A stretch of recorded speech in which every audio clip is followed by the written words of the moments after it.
Good morning, good afternoon, whatever it is for you. I hope you're having a fantastic day. My name is Zach Schaumler. This is Strong Opinion Sports. Thank you so very much for tuning in. Today's Monday, January 27th. And I think you know where we got to start the show today. Kobe died yesterday, and it was tragic and heartbreaking. And this is honestly a really difficult topic for me to talk about. I don't even know. When I found out, my entire day stopped. I don't know about yours. And for me, it put everything into perspective. So if anybody doesn't know, yesterday on Sunday morning, Sunday, January 26th, Kobe Bryant was in a helicopter and it crashed. And all 9 passengers on the helicopter died, including Kobe and his 13-year-old daughter, Gianna. And wow, that's so much harder to say out loud. You know, it's one thing to write it down in your notes. It's another thing to say that Kobe Bryant and his 13-year-old daughter and everybody else died in that crash. Death is awful. And when this happened, I was like, man, I know I got to talk about this on the show. I don't really want to because it's just horrific and it's terrible. And again, death sucks. But I want to remember Kobe because Kobe was special because of his work ethic. You know, all those like early mornings at the gym, all those countless hours he put in behind the scenes to make himself who he was. I think that's how he'd want to be remembered. That's how I want to remember Kobe, was that work ethic that inspired so many people, myself included. And that's why the world paused yesterday. When Kobe died, it felt like everybody stopped for a moment and we just sat there. For 2 hours, I was kind of paralyzed just on my phone, scrolling through all the memories of Kobe Bryant and videos and looking through YouTube. And we lost someone who was special. And, it was so cool at the end of when Kobe retired and moved on to another part of his life. He showed so much grace. You know, on Saturday, LeBron James passed Kobe Bryant on the all-time NBA scoring list. And even more cool of a story is Kobe, LeBron did it wearing a Lakers jersey, the same jersey, different number, but the same Lakers jersey that Kobe wore when he got on that list. And even more interesting was LeBron was wearing on his shoes an ode to Kobe that said Mamba for life. And how weird and tragic is it that Saturday night, LeBron wears Mamba for life on his shoes, and Sunday morning, Kobe dies. Horrifying, man. And Kobe showed so much graciousness. He's been incredibly kind to so many young players, so welcoming. And Kobe did so much for the game of basketball. He just did. Kobe when I was a kid watching basketball, a lot of the reason why I was watching was to watch Kobe. You know, I went and watched Kobe's short film last night, Dear Basketball. I encourage you to go watch it. It's 3 minutes. It's on YouTube, just YouTube Dear Basketball. And it really shows how much Kobe was in love with the game of basketball. He was a kid who grew up. He was a young kid who grew up and lived his dreams. He won championships. He broke records. He set records. And that film was cool because it showed a tender side to Kobe. It showed that tenderness in his heart. It was awesome. I don't know. I didn't know Kobe. You probably didn't know Kobe, but it felt like we did. It did a little bit. Watching Kobe with my dad was a big part of my childhood. My dad is from Southern California. He's a gigantic Lakers fan.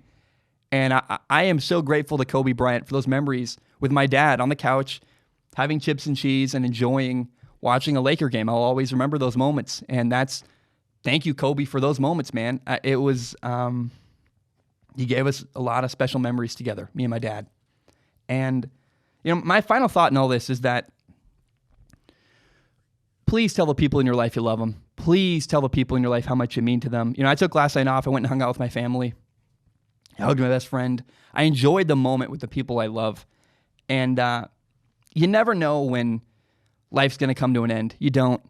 And all those little squabbles and fights and interpersonal drama, when you're confronted with death, it all just seems meaningless. And it is meaningless when you think about life with that perspective. So tell the people in your life you love them. Whatever you're holding on to, let it go.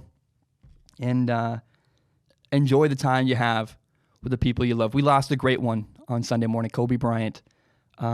Truly a special person who did special things on a basketball court. But he's not just special because he was talented. He worked his butt off. And I will always, always remember Kobe Bryant's work ethic, and that's how I'm going to remember him, was the hours and the countless stories and the work ethic he put in, and the work he did to make himself who he was. I will always be inspired by the work ethic and the legacy that Kobe Bryant leaves behind of work ethic. And the world lost a great. I want to shift gears. I don't know how you follow that up, but I do want to say it. Every single episode of Strong Opinion Sports, I do a segment called If You're Struggling, Go Get Help. I think it's fitting to do that now, actually.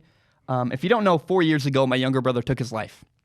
My younger brother committed suicide February 8th, 2016. We're almost on the 4-year anniversary of that. And it was heartbreaking and really painful, and I learned 2 really tough lessons when my brother died. Is number 1, if you're struggling, go get help. If you're having a hard time, reach out to somebody, go talk to somebody. The suicide hotline is 1-800-273-8255. The suicide hotline is 1-800-273-8255. I'm required to say that if I talk about suicide.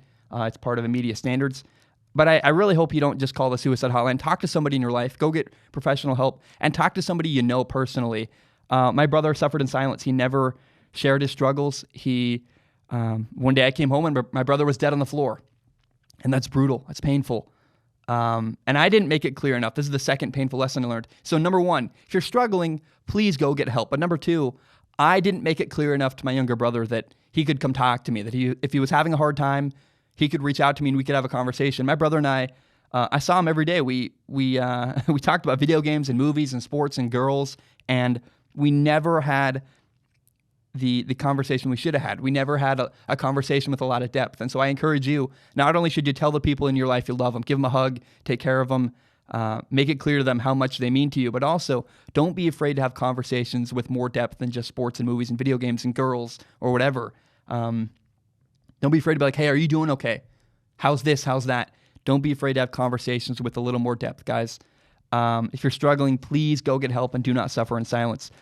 I don't know how to... I think what we have to do here is take a short break. Honestly, I need to gather myself. The Kobe Bryant's death was brutal. I don't know. I do have a good show today. We're going to talk about Eli Manning and revisit the Hall of Fame conversation with Eli Manning. It was a fun, interesting couple days. I made a video about Eli Manning that got a lot of negativity and a lot of hate. We'll follow that up. It'll be really fun. I hope on a tougher day, especially with an opening like that about Kobe Bryant, I hope that still the show can bring you some entertainment, have some joy, and maybe a nice distraction from everything. So we're going to revisit Eli Manning and the Hall of Fame conversation. My name is Zach Schomler. I'm going to take a short break, and I will be right back. All right, we are back. Let's lighten the mood a little bit. I want to shake it out. I really want to. I want to have a good show and make an entertaining show and have a good rest of the day. Let's have a conversation about Eli Manning and the Hall of Fame. I want to revisit that because I made a video the other day called Eli Manning is Not a Hall of Famer. And, oh boy, that video got a lot of hate. It was, let me tell you, it's never fun to have thousands and thousands of people saying you're wrong and you're an idiot and that they hate you. It's never fun to have a lot of people call you dumb. But I do try to listen. I try to listen to the criticism when I receive it. I try to have an open mind and say, okay, let's reevaluate. Was I wrong? Let's listen. And clearly, a lot of people disagreed with what I had to say. I listened to every argument. Some of the arguments I thought were really silly. Some of them, though, did open my mind a little bit. And one argument did change my mind. One argument has made me reconsider and go, okay, that makes sense. This is why Eli Manning is a Hall of Famer. But before we get there, I want to say what I said about Eli Manning was, if it's not obvious, I don't want someone in the Hall of Fame.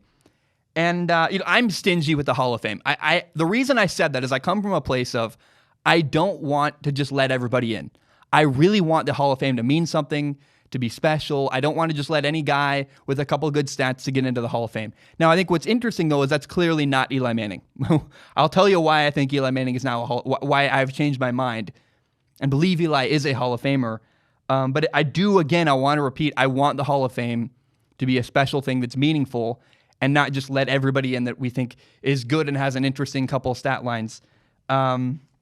Here's the argument, though, that convinced me that Eli Manning deserves to be in the Hall of Fame.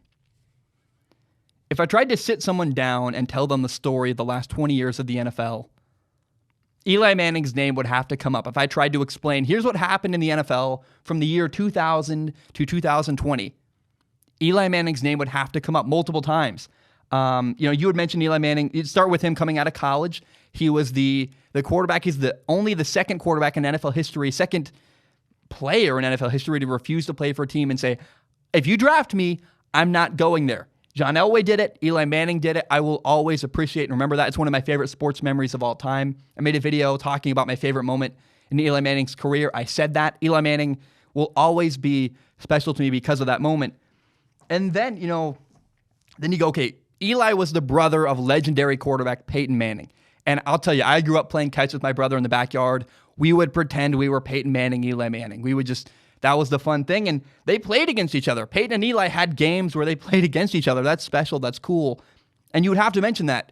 If you're going to talk about the last 20 years of the NFL, you have to say, well, there was this crazy moment where Eli and Peyton played against each other in a football game. That's pretty cool. But then, here's what's even cooler, is Eli Manning wasn't just Peyton's brother.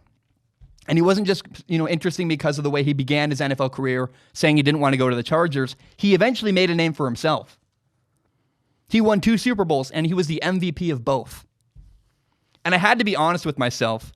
I'm going to tell my kids about that. When I grow up and I have kids, I'm going to tell them stories about football and what it used to be. And I'm going to say, there was this guy named Eli Manning. He beat Tom Brady twice in the Super Bowl. In fact, one of the years, Tom Brady and the New England Patriots were 18-0. They were undefeated heading into the Super Bowl. And Eli Manning beat that team in this crazy play where he escaped a sack and threw the ball downfield, and a guy caught the ball on his helmet. Like, these moments do matter. And so when I was getting a lot of hate, I was listening to the arguments, and people were like, you can't tell the story of the NFL without Eli Manning. And I said, you're right. I agree with you. You can't talk about the last 20 years of the NFL. And if you did, you'd be forced to mention Eli Manning's name. So I've seen the light. I mean, I want to compare Philip Rivers and Eli Manning. You can tell the story of the last 20 years of the NFL, and you don't need to mention Philip Rivers' name. You don't. No offense to Philip Rivers. Great career. Sorry, though, you're not a Hall of Famer. I would talk about Michael Vick before I talked about Philip Rivers. Maybe Michael Vick is a Hall of Famer. I'm going to tell my kids about Michael Vick, too, so maybe, I don't know. But the point is, it came down to this. I came out and said that Eli Manning should not be a Hall of Fame quarterback. And yeah, basically I walked into a group of people. I walked into a room and I looked around at the crowd around me. I was like, okay, who agrees with me? Who agrees with me that Eli Manning should not be a Hall of Famer? And I realized I wasn't in a group with a bunch of rational people that have well thought out arguments. The only people that agreed with me, the only people that said, yeah, Zach, you're right, were people that just aggressively hate Eli Manning and are totally emotional and irrational arguments. And I was like, okay, this isn't my crowd of people. This is a weird situation to be in.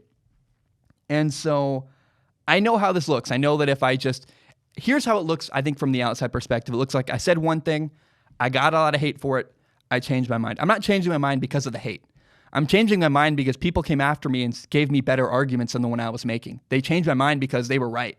I think it makes sense. My former position, which is that you can't just let everybody in. It can't be a debate. It's silly because there's literally a committee of people that debates who gets into the Hall of Fame. Why even have a committee if you can't have a debate? It just makes sense to me. I was like, okay, fair enough. You got me. It makes sense. The reason why Eli Manning belongs in the NFL Hall of Fame is because you can't tell the story of the NFL in the last 20 years without bringing up Eli Manning's name. And the Hall of Fame should be a celebration of special moments and special players. And if you're going to do that, yeah, Eli Manning belongs in. I do want to say, though, there is a really terrible argument people make, too. This one kills me.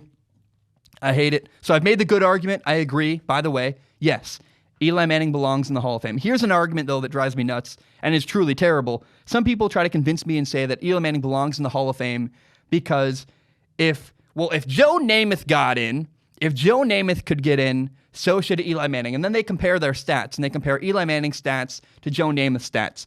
And it's the worst argument I've ever heard in my life. Joe Namath played quarterback in the 60s and the 70s. It's a different era of football. You can't compare the numbers of Joe Namath to Eli Manning. The game is completely different. It's completely evolved. We're in a different place. And by the way, Joe Namath gave us one of the most memorable moments at the beginning of NFL history when he guaranteed a Super Bowl win. And then he did actually, in fact, win the victory and win the Super Bowl. Joe Namath belongs in the Hall of Fame because of that moment. He was a gigantic part of the growth of the NFL. But if you compare the numbers of Joe Namath and Eli Manning, that's stupid and wrong. Context matters.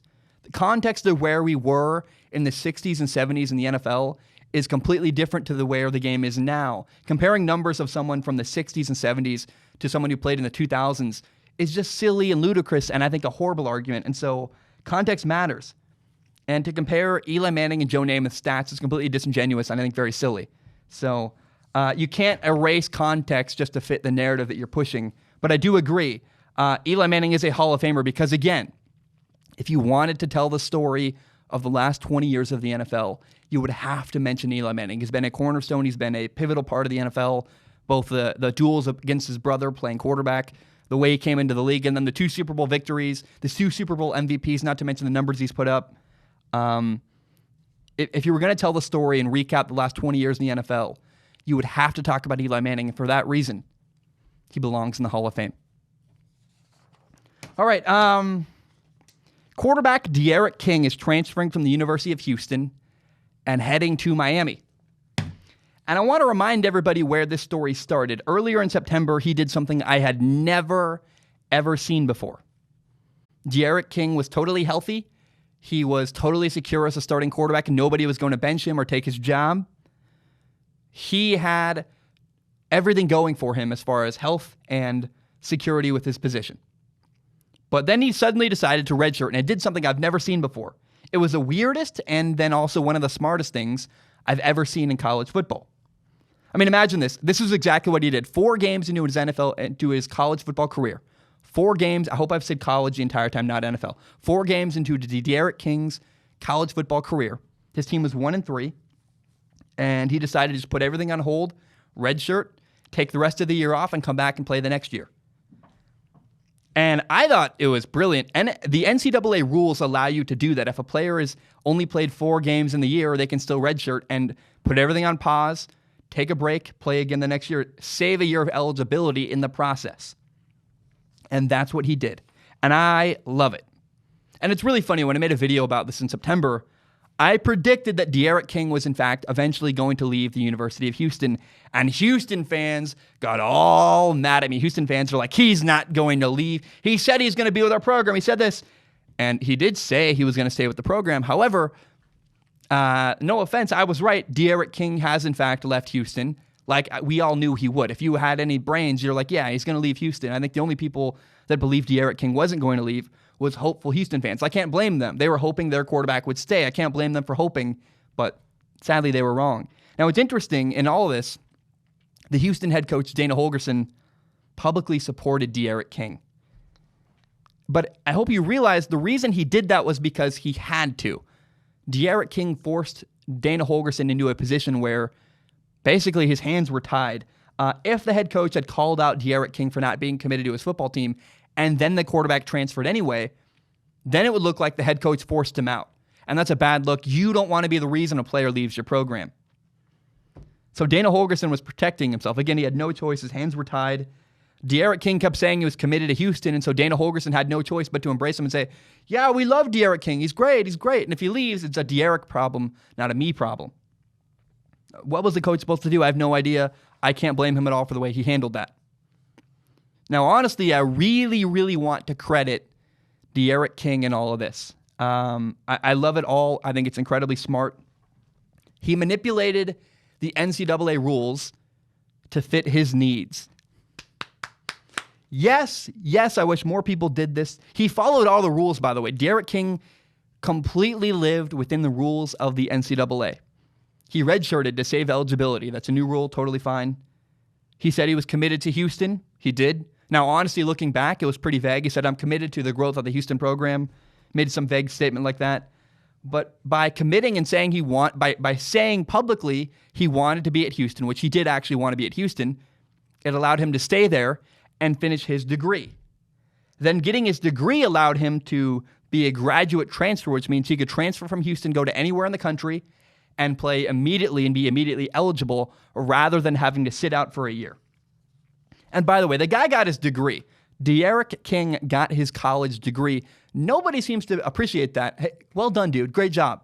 No, NCAA people always preach, They're student athletes, they're students, they're students. Well, this student got his degree, and nobody seems to give him any credit or props for that. If that's how it's going to be, if student athletes really are students first, we should really be proud of and give him more credit for getting his degree.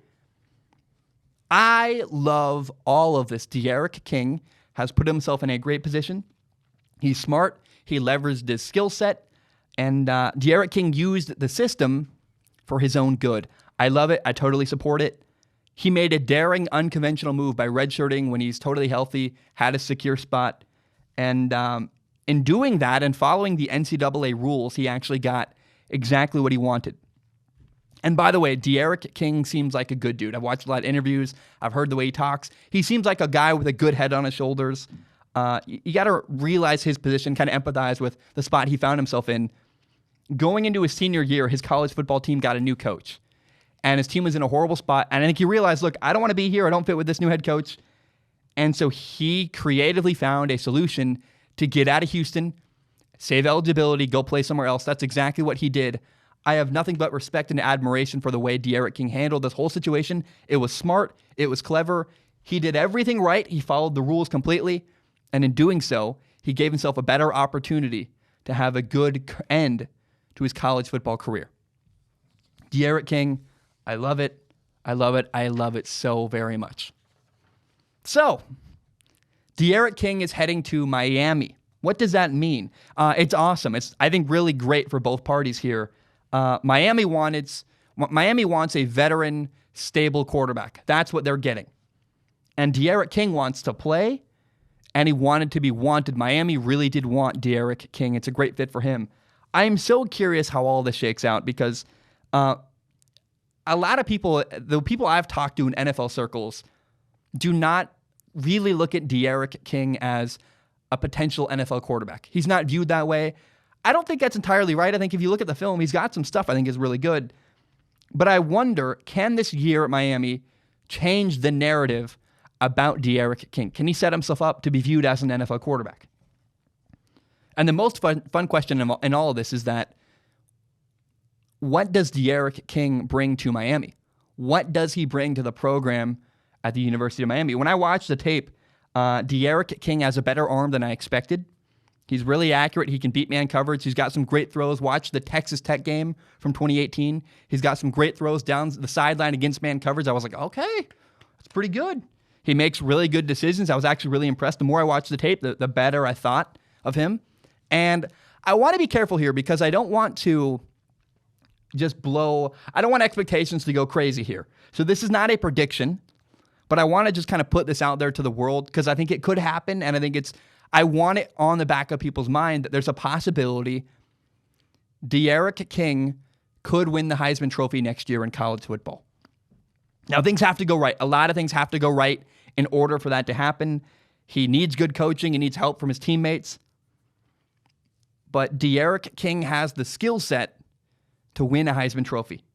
The dude can throw really well. He's going to put up a lot of really big numbers, especially playing in the ACC, which is a weaker conference. He's going to throw the ball, put up big numbers. He's also an explosive runner, which means that he's got big playability where he's going to have a great highlight reel, I believe. And there's going to be plays where you go, wow, that dude can run. Wow, that's a gigantic 60-yard run. That's a 60-yard throw. He's going to have big plays and have memorable moments as a college football player.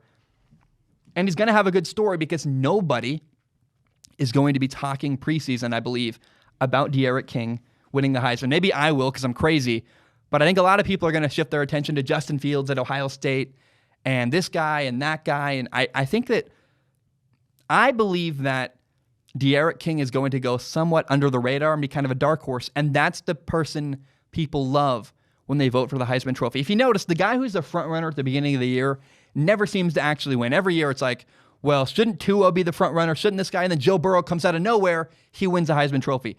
Or, like when Lamar Jackson won the Heisman Trophy, he came back the next year. They started the year talking about how Lamar Jackson was the favorite. Lamar Jackson didn't win because he was already there. The person at everybody's mind at the beginning of the year never seems to actually finish the year winning the Heisman Trophy because people like a bigger surprise and more of a dark horse, and that's exactly what D'Eriq King will be. D'Eriq King is a Heisman Trophy dark horse and someone who could emerge late in the year. I'm not saying he can win, but if things go right, De'Aaron King is capable of making that happen. Now, it depends on the situation around him in Miami. He's got a newer head coach. Manny Diaz was in his first year last year as the Miami head coach. They went 6-7, didn't have a great year. Were okay.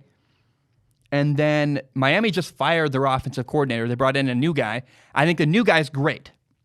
They brought in Rhett Lashley from SMU. He's a young guy. He was a quarterbacks coach and offensive coordinator previously at SMU. He'll have the same job at Miami, a better program, probably a pay raise. Wouldn't you want to live in Miami? But he scored a lot of points at SMU, and he scored a lot of points quickly. His style of offense fits really well with De'Aaron King's play style. So pay attention. Keep your eye on Miami. They probably will not beat Clemson, but the ACC, the conference they play in, is a weaker conference in college football. I think the Pac-12 and the ACC are the two weakest conferences. The ACC is top-heavy. They have Clemson, who's incredible. But De'Aaron King could shred the ACC, put up really good numbers, and emerge late in the year as a Heisman Trophy favorite. And you'll go, oh, where did this guy come from? But if you're listening to this podcast, you might remember I was the guy who said this in January. I think De'Aaron King, put him on your radar. Keep him in the back of your mind. If things go right, he could, in fact, become a Heisman Trophy winner. Pay attention to De'Aaron King. Keep this whole story in the back of your mind. Now, De'Aaron King, that's a tough name. Derek. It's like so difficult for me. It's like De'Aaron. I have a hard time talking anyways. Can you believe I talk for a living? It makes no sense. We just had the Senior Bowl.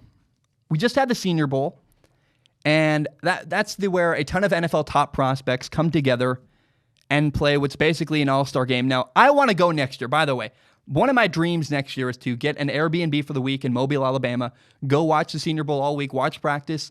After practice every day, come make a podcast about what I saw during the day. But I want to give credit where credit is due here. There's a guy, Anthony Gordon, is a quarterback I've been really skeptical and critical of. He's a former Washington State quarterback.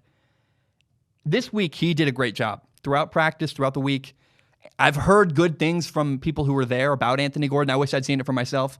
But a lot of people are speaking highly of Anthony Gordon. He gave great quotes in interviews all week. He showed a lot of maturity. He's very low-key. He got a low-key personality. However, he shows maturity when he speaks. And then in the game itself, he played really great. He had 3 touchdowns. And part of me, I have 2 thoughts here. My initial thought is I hesitate a little bit when I see Anthony Gordon doing great, is because Anthony Gordon had guys wide open, and that's like, okay. However, it's not fair to blame Anthony Gordon or put that on Anthony Gordon. Anthony Gordon can't control how wide open or not guys are. All Anthony Gordon can do is read the defense and throw the ball where it's supposed to go. He did that over and over and over again in this game and throughout the week. And so Anthony Gordon deserves a lot of credit. He did a great job this week at the Senior Bowl and really was fantastic. I've been very, very skeptical of Anthony Gordon. I didn't like the Utah game. I was there live. I felt like he got mopey at the end. I didn't like the way he led his team, but he put up big numbers. However, I don't really buy the numbers. I'm not into fantasy football crap. I think a lot of that has to do with the offense he ran and how many times he threw the ball. And I didn't love Anthony Gordon's leadership style. But I am happy for Anthony Gordon to prove me wrong. Please, the opportunity is out there. So far, at least in the Senior Bowl, Anthony Gordon took advantage of that opportunity, did the very best he could. I was really impressed. Great job, man. I'm really curious to see how Anthony Gordon does moving forward.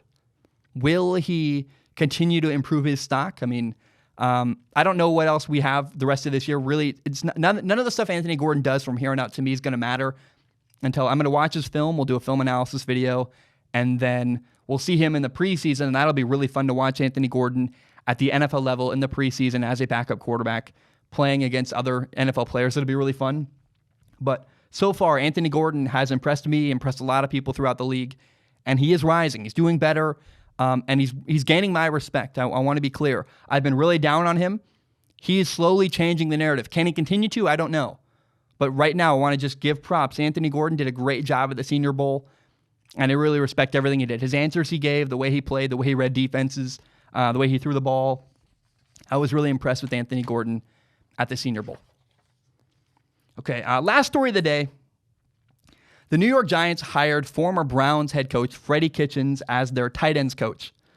And when this happened, instantly it brought a lot of memes and a lot of jokes. And I think the jokes are stupid, honestly. The fact that Freddie Kitchens went from a head coach to a tight ends coach, I believe just says a lot more about Freddie Kitchens and about the Browns as an organization. The Browns hired a position coach as their head coach. They should have never put Freddie Kitchens in the position as head coach in the first place. Freddie Kitchens, it's called the Peter Principle, was promoted too far and eventually hit a ceiling and shouldn't have ever been in that position to begin with. But Freddie Kitchens was a great position coach. He should have never been a head coach. He was in over his head. It was very clear, hey, he should not have been in that role. But as a positions coach, Freddie Kitchens is phenomenal. And so if you're a Giants fan out there all mad and angry about this move, you're the one who's wrong here. As the tight ends coach, Freddie Kitchens is perfect where he should be. He's exactly in the right spot. It's not like the Giants hired him as offensive coordinator. I think that would have been a mistake. But him working with the tight ends is overwhelmingly a good thing. Again, it reflects poorly on the Browns. It shows that, hey, the guy you had as head coach, his next job was tight ends coach, where he probably should have been all along. But for the Giants to hire a guy who's a former head coach, nothing wrong with that at all. Yes, he failed as a head coach, but head coach to tight end coach are vastly different. And I think Freddie Kitchens is a good guy who understands the game of football. He's really good at little technical things. He did a great job. People spoke highly of him. People liked him. And I really think that his failure as a head coach, Freddie Kitchens' failure as a head coach of the Browns, all that's going to do is give him perspective and give him stories and give him wisdom he can draw from to make the Giants' entire roster better in meetings. When they're having staff meetings, Freddie Kitchens can go, yeah, I ran into this problem when I was head coach of the Browns. I did this or that. Not saying everyone's going to listen to everything he says, but his perspective and wisdom is valuable. That's what failure can do when you fail in your professional career and you fail in your life. Hopefully you learn from it and learn lessons to make you do better the next time. I have no problem with the Giants hiring Freddie Kitchens as the tight ends coach. Yes, it's a funny meme. You're like, ha! And the next job, you're stupid though. I think if you're a Giants fan and you're genuinely mad that they hired Freddie Kitchens as their tight ends coach, you're just wrong. This is a good move for them. He's a good coach. He did so well, he got promoted to head coach, which he never should have done. But as a position coach, Freddie Kitchens is phenomenal. I think it's exactly where he should be with the Giants organization and with his place in the NFL. Freddie Kitchens should never be a head coach ever again. But as a position coach, yeah, he's phenomenal. He deserves to work. He's a great coach, and he deserves to be there. Guys, my name is Zach Schaumler. Thank you so very much for tuning in. I really, really appreciate it. Hope you have a great day. That's all I have. We'll be recording again later this week. I do have a film analysis I'm working on. I was almost done with it yesterday, then Kobe died, and it just, I don't know, maybe take the rest of the day off, hung out with my family. So I appreciate you guys. Hope you have a great day, and bam, we are done.